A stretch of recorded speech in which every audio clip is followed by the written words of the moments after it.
and welcome to this video on looking at the marking of question 4.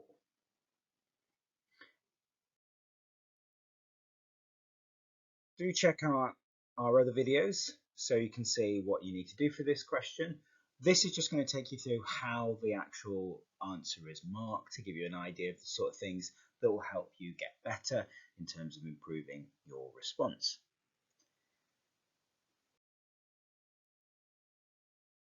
So we're going to work at the bottom, so have a look. Okay, so at the bottom of the mark scheme is level 1, which is 1 to 4 marks. And you can see that it's a very simple, limited comment. And really, what you've got here is a simple identification of writers' methods. Now, the first bullet point is always the most important one, the one that the examiner is looking at first. And so you can see that really just spotting some of the things the writer does is what's going to get you a level 1. Okay, so simple ideas and simple perspectives. So it might be saying, well, this is, from a man's point of view, this is from a woman's point of view. So it's that kind of thing. And you can see the other bullet points that you'll use quotes, and there'll be some understanding of the perspective, but very little. So it's quite simple. There we go. So level 2 is there's some attempt to compare the two texts. So you're going to have a look at how they are differently. So make some comment on how the writer's methods are used. So what you're starting to do at level 2, and that's 5 to 8 marks, and you're starting to explain how the writer used those techniques. So level 1, you spot them. And level 2, you explain how the writer uses particular techniques. And again, you're starting to show some understanding of the different ideas. So you're not picking out the most obvious things about the perspective. You're starting to look at that underneath the surface of the text to get to a level 2.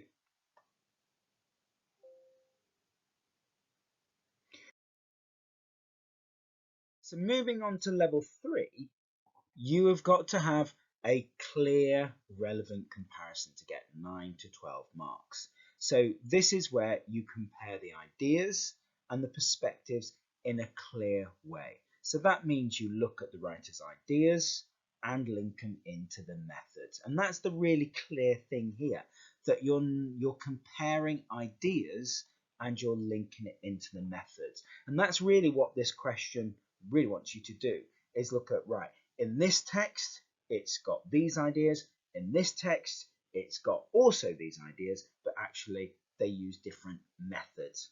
And one thing to spot and to really notice is it's not about comparing the different techniques. So don't treat this question as, let's see whether one text has got similes and one hasn't. It's not about comparing techniques and language. It's about comparing ideas. So what does this text feel about the topic? What does the other text feel about the topic? And then in your explanation, you link it to the techniques and the writer's methods. For level 4, then what do you do with that one? So again, it's this perceptive word. Okay, so you're looking for something really, really subtle and not very obvious when you look at it. So that's going to take some real sort of understanding and making sure that you really have understood everything within the text and got a good understanding. And then you also look at a bit more about the language choices in there. So when you're comparing your ideas and you found some really subtle differences in terms of ideas or what's really subtle about the perspective, then you're linking it into the language methods and you're zooming in on particular words and you're saying a lot about a little. And then you can see as you go further down here that you've got this word judicious, means that you've got lots of bit of evidence, and then you've got detailed perceptive understanding of the different ideas and perspective in both texts. Now, the key thing is that you see is methods comes up very highly when it is in there. So you must make sure that you talk about methods, but for level 3 and level 4, it's the connection between ideas and methods. It's that what really gets you the marks. It's you saying, right, the writer feels this, and so we see this in this particular word, and you analyze that word and you say why the writer has chosen that word and what's the particular reason they've done that.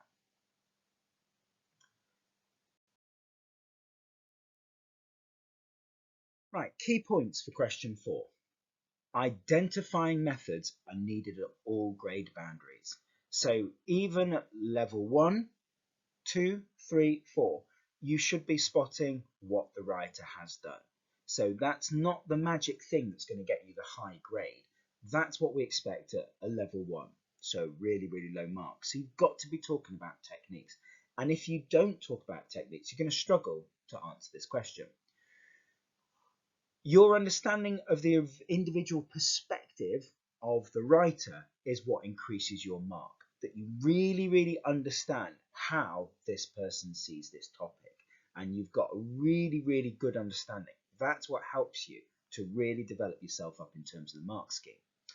And it's the connection between methods and perspective that's key. All right. Start with the writer's ideas and then link into the techniques. It's not about looking at similarities and differences in terms of techniques. It's really looking at, right, what ideas does this writer have? Okay, what ideas does the other writer have? Do they have the same ideas?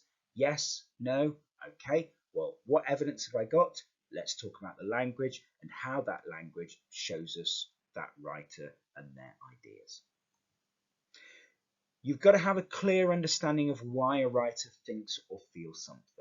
Okay, that is what's going to help you get this question sorted out. Okay, why does the writer think this? Why do they feel this? And we're not really talking about the reader in this question. So really, really avoid, if you can, the reader. This is about the writer. What does the writer think or feel? And it's not about the reader.